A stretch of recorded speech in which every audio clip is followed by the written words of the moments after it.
Good afternoon, student. Here I am Dr. Kshatriya. Welcome in my YouTube channel, that is Dr. Kshatriya Amita. This channel is specifically for BSc Agriculture honors student and courses related to agriculture, extension education and communication. So in previous class we discussed about the teaching learning process. So one part is remaining from that particular chapter, that is the principle of learning. So today we are going to discuss about the principle of learning under the course number extension 111, credit 2 plus 0, that is a 2, course titled Rural Sociology and Educational Psychology. So we are going to discuss about the principle of learning and their implication for teaching.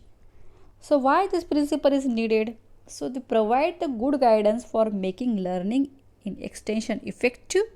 Okay. So to make the teaching learning process more effective, its principle of learning are very essential.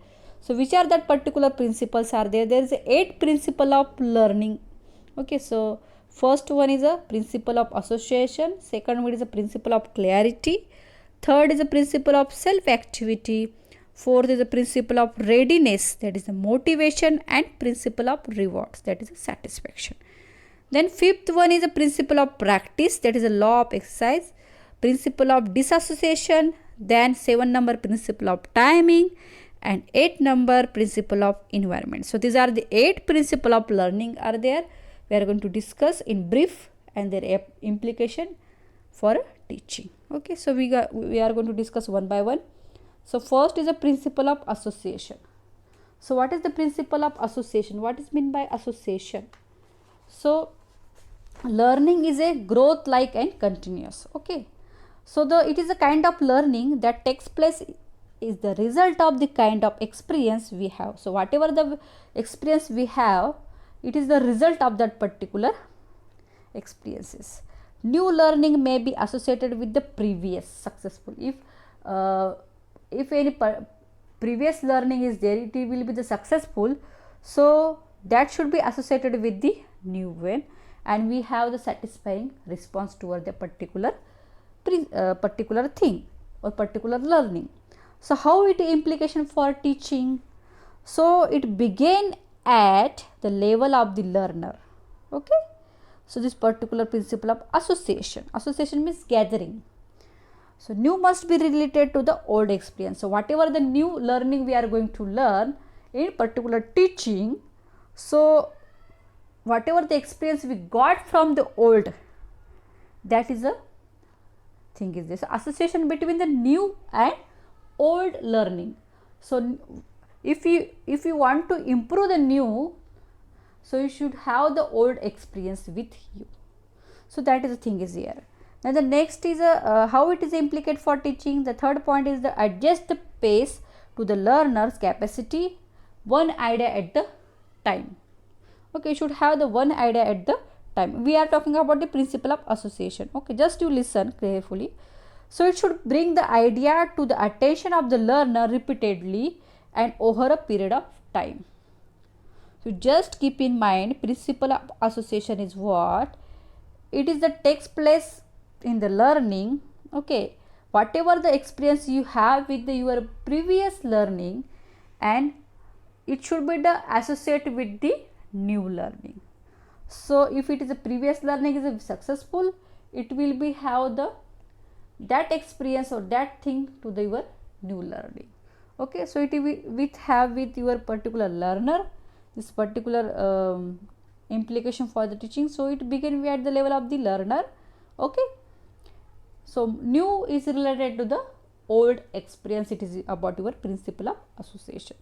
Then next is a principle of clarity. Principle of clarity. Principle of clarity. Clarity means what? Learning should be the purposeful. Whatever the purpose is there behind a particular teaching learning process, objective must be clear to the learner and teacher. So whatever the subject or content is there, that should be the clear one. What kind of the information you want to give to your learner, that should be the clear one. Whatever the objectives are there, that should be the clear and purposeful. Okay, so that is about the principle of clarity. Again, learning must make the sense to the learner. Okay, So whatever the learning is there, that should be have some sense to the learner. So learner should gain some knowledge from your teaching. That is very important. Then the progress must be the constantly appraised and redirected. And whatever the progress is there, suppose I am giving the knowledge to the student, I am a teacher, how much my students gain the knowledge from the particular teaching learning process, that I should check. Okay, so that is about the principle of clarity. Then the principle of self activity. Self activity means what? Learning. So result through self activity. So whatever the learning is there, that should be the through the self activity. It is an active process on the part of the learner. Teacher can only set up the learning situation. So we already discussed in the previous class about the element of learning situation. So there is a 5 elements we talk about. Okay, so all this there is a 5 elements are there, but one is a centralized position, that is a learner or farmer. So other 4 elements, that is a teacher, physical facilities, subject matter, okay, and teaching materials, all these elements are act on that learner. So that particular learner should have the ability, or they should self motivated to get that particular knowledge from these particular elements with the help of their instructor or teacher. So this is the thing. So how it is the implication for the teaching? So activity appropriate to the specific learning situation must be used. Then whatever the activity is required for that particular learning situation, that should be the use there. Learning activity should engage a maximum number of senses by using audio-visual aids. Okay. So what kind of the teaching materials you are going to be used? That is audio-visual aids. Okay. To related to your teaching material or extension teaching aids. Okay. That should be what kind of the things you are going to be used according to your learner senses. Okay. That is are they able to see? Are they able to hear? Okay, according to that you should use your audio visual aids. Then the next is the principle of what? Readiness or motivation or satisfaction. Okay, or principle of rewards. So here what? Learning must be challenging and satisfying. Okay, so it is very challenging and satisfying. The more fully person is the readiness to act on a particular certain way, it will be the more satisfied it will be for him. So learning depend on what? Satisfaction of wants or needs. So how much they satisfied their wants and needs from a particular teaching learning process. So that is your this principle of readiness, that is the motivation, and principle of reward, that is the satisfaction. So how it implication of this particular principle for teaching? Teacher motivation of the student is essential in making learning more challenging.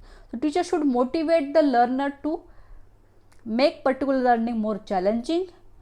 Standard demanded of the learner should be suitable to their ability or capacity.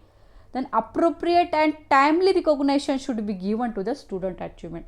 If any student are good in learning, or any farmer are good in a particular learning process, teaching learning process, you should give some for their achievement some reward.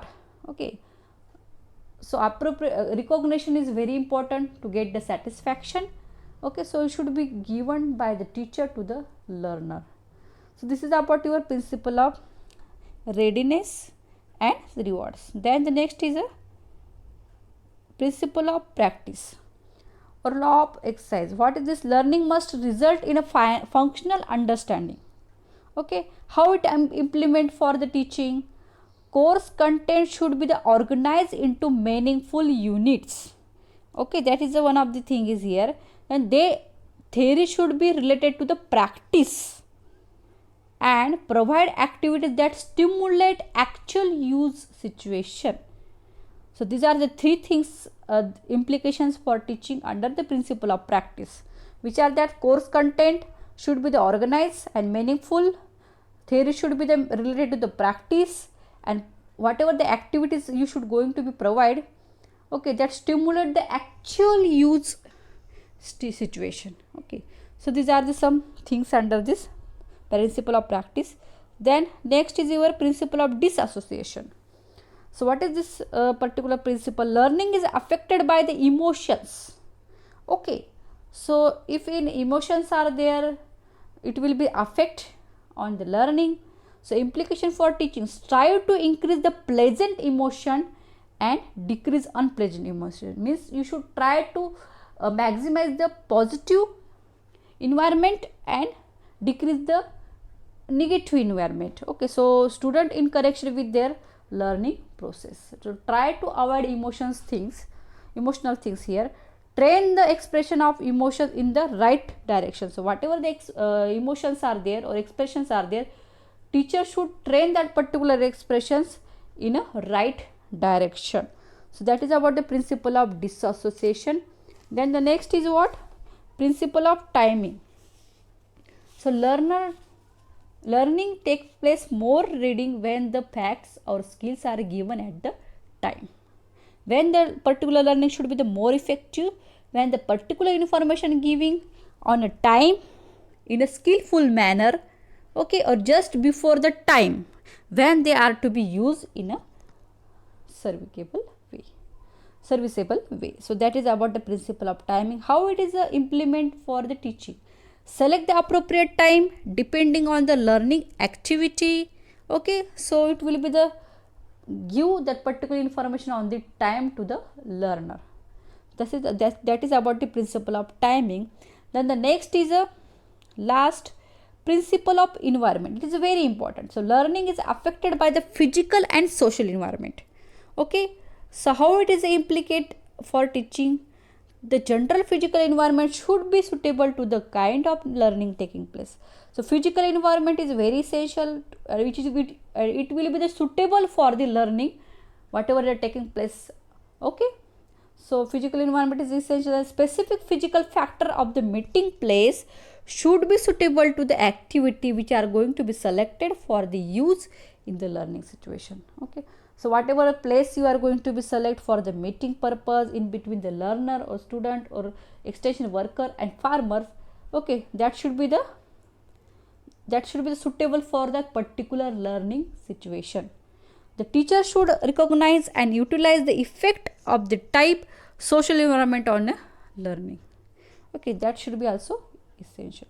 So whatever the members present or whatever the farmers or students or the learners are present in the particular that teaching learning process, teacher should recognize each and every persons, okay, and utilize the effect of that particular social environment. The participation of the student, farmers or learner in that particular learning situation and teaching learning process. So this information about the principle of learning and their implication for teaching. I will provide detailed brief explanation of this particular principle to you.